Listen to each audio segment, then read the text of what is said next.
Hello everyone and welcome back to another 2 cents plus video, and today I want to show you guys the Horde base that we have been using in Alpha 17 recently in our live streams.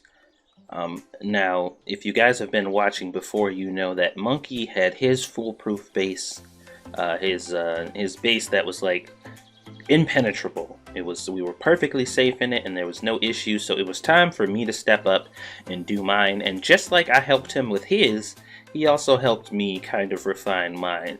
And this was my idea for my foolproof base. And it has evolved since then, but I wanted to give you guys a quick little tour to show you what it's about now. Just like the previous base I mentioned, this one is pretty much impenetrable. You don't really have to do a lot to survive here. It kind of manages itself. You do have to like engage with the zombies though. This isn't one of those bases where you can just ignore the zombies and let them do whatever. You kind of have to engage with them, because what they'll start doing is attacking the external walls, and you'll see once I get down there and show you.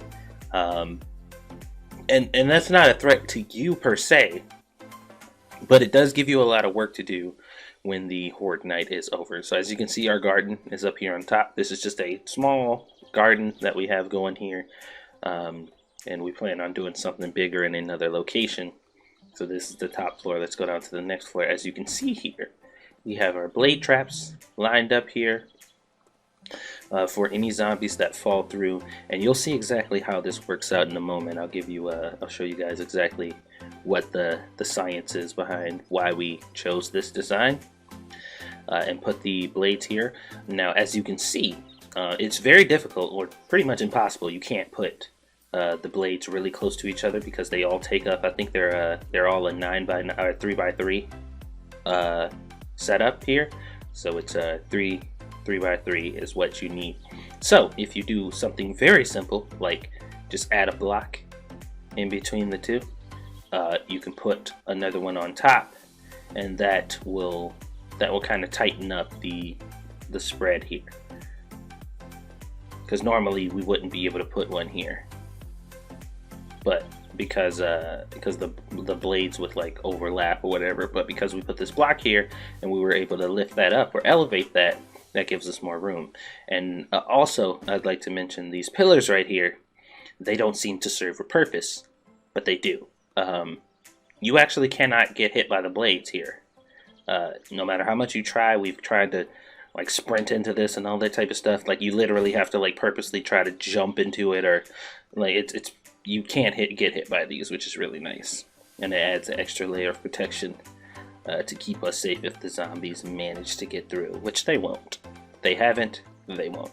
Unless for whatever reason you're not repairing these things and they break. But the chances of all of them breaking so the zombies can get through are pretty slim. So those are fairly protective overall. So let's go down to the bottom floor. And this is like the final frontier.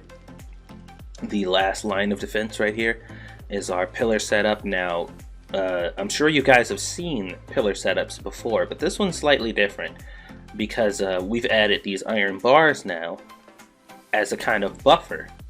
And the reason that we've done that is because it adds an extra layer of protection, one, but if any zombies were to try to hit you in your legs, or if any zombies were like jumping up top or whatever, you still have that extra wall. You can also shoot through those. So it's just another added layer of protection to keep you safe from the zombies, but they rarely come to the pillars to attack them. It's very rare that they do so, so you won't have to be worrying about that much. As you can see, the damage back here, they attacked some of the back wall, and that's what I was talking about before. That's what you have to worry about, because what they're trying to do is because these walls are concrete and we didn't upgrade them to steel, according to the zombies, or based on what the zombie pathing tells them, the quickest way back to us is to dig through that wall, climb back up, and come back around and try to fall down again. But as you'll see once we head back up, even if they did manage to do that, it would be futile, because we have this thing set up for them to die. So let's jump over here and let's show you what this is about. We have a little hatch here to get down here safely. If the blades are on, you can get down safely, but I don't want to take that yet because I want to actually show you the layout here. So this little lip right here, we put this here purposely because when the zombies fall from here, we want them to land here. Now, you know, I'm sure the question is, well, why would you want them to land there instead of fall all the way down? It's because of the blade traps. Now, we were thinking at first that we could just allow the blade traps to hit them on the way down, but we figured that would be minimal damage. That would do the smallest amount of damage and kind of be wasting the potential of the blade traps. So we decided to put these little lips down here to give them an opportunity to land, and as you can see, these blade traps are pretty much neck and head height. So when they fall on these, and they're looking like directly at the blades, they're getting cut from the shoulder up, which is doing maximum damage. And what often happens is they'll land here and either try to come through here and get blended up and won't make it, or because there's danger here, they'll turn around and fall down to here. And as you can see, we have the 2 layers of what is these, iron spikes? Yeah, iron spikes. And we have them stacked here for the first row, and then we have 1 row of the ones for the second row here. Just one layer instead of having them stacked, and that usually is sufficient. As you can see, there's a few little pockets where they 1 or 2 of them were feeling froggy and kind of stepped through, but for the most part, they're usually just running and attacking this back wall, or just running into this back wall, period. Like, some of them don't even attack, they just kind of run into it like morons. This is a very popular spot, though, for the zombies to attack. I don't know why exactly, but it is. But you just fill in those blocks, repair them, and then you're good to go. And like I said, this base is foolproof. It is good, very low maintenance. You don't have to do a ridiculous amount of repairs towards the end. Once everything is said and done, you know, obviously a few repairs here or there.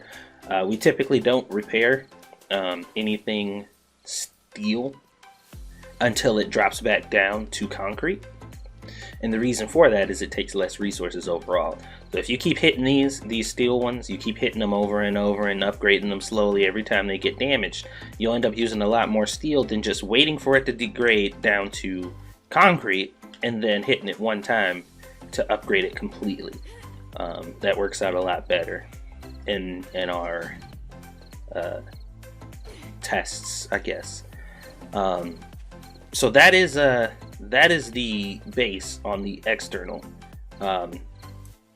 I'm gonna have to do some finagling to get back up here because one of my partners in crime was trolling last night and locked the door to get into the actual base to do what we need to do. So I can't access it, which is hilarious, but I'm a little upset about that. So here's all our vehicles here. These are all of our vehicles. We have them parked right by our hatch, and this is the primary way to get into the base. Usually. You can close that. You can drop straight down because we got hay bales here, which completely get rid of falling damage. I'm not sure what this is about. Maybe they were going to set up a mine down here. I'm not sure. I don't know. I don't know where this came from. I think they were planning on getting a mine going down here. I'll ask about that next time we're on. But this is the hallway that leads to our door that leads to the main room. And as I said, it's locked because my friends are douchebags. But that's okay. We're gonna head back up now, and I'm gonna nerd pull my way up so I can show you guys the interior, where we store all of our stuff and do all of our crafting. Alright, so now we are down into our little living quarters and crafting station here. As you can see, we have our drop boxes labeled, and we have a designated person who goes through and sorts out everything that we put in these boxes. It keeps organizing things a lot simpler. Drop boxes for each one of us, miscellaneous things, and then when we come back from doing whatever it is we're doing, goes in these boxes, and then they are distributed out into you know, where they go. So we got clothing, our mod box there, seeds, meds, cooked food, uncooked food, canned food, gas, car parts, regular parts, ammo, bullet parts. So as you said, we're pretty well organized down here, as you can see. We got building parts, we got already forged stuff, and then we have raw materials here. So fairly straightforward.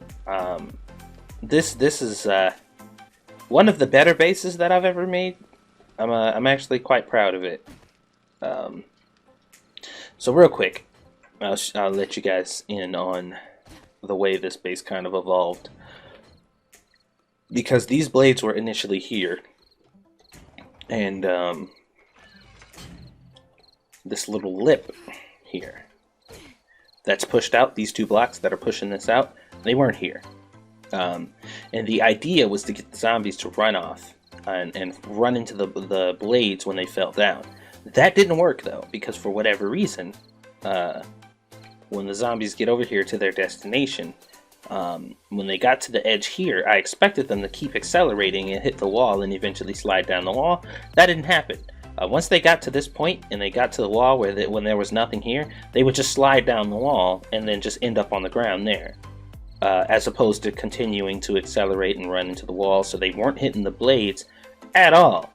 And we were a little skeptical about doing this in general, because what we thought would happen is some of the zombies would kind of get stuck and float here and start attacking that, but that doesn't happen at all. When they step over that, they fall. And as you can see, there's a few little pieces of damage here. Most of these are from the cop spit and stuff, but even if they were to try to get up here, especially spiders, to try to jump up here, they can't. They can't make this jump. They try, but they can't make it. And even if, especially if they get close enough, they really can't make it because they'll just hit the bottom here.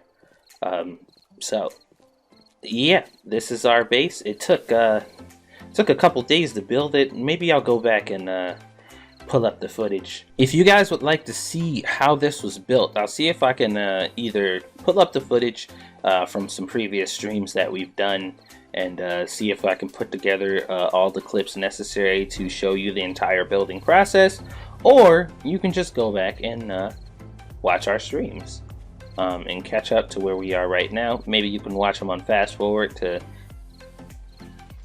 get you there quick. I thought I heard a zombie. That was me opening this. To get you there quicker. Either one will work. But definitely leave a comment about what you think about this base design, what you would do different, or if you plan on replicating or trying to make it. Let me know what you guys think. And also, like I said, I've been trying my best to do what I can to get as many videos out for you guys and try to get more content, as opposed to just doing streams. I'm gonna get more content out for you guys to watch, more videos like this, exploring the games and showing you some of the tips and tricks and stuff that we found out while playing. So if you like these videos, definitely leaving a comment is the least you can do. That is the least amount of engagement that you can offer me to show me that you guys are at least remotely interested in this stuff, because I get encouraged to do it. I get out here and I start grinding and I work really hard to get this stuff out. And then there's like minimal to almost no feedback, even though a lot of people tend to watch them and the likes are coming in and stuff. I'd like to actually hear what you guys think. So definitely talk to me, man. Let me know where your mind is at. If you like this space, what you would have done better, anything. And hopefully I'll see you guys on the next one.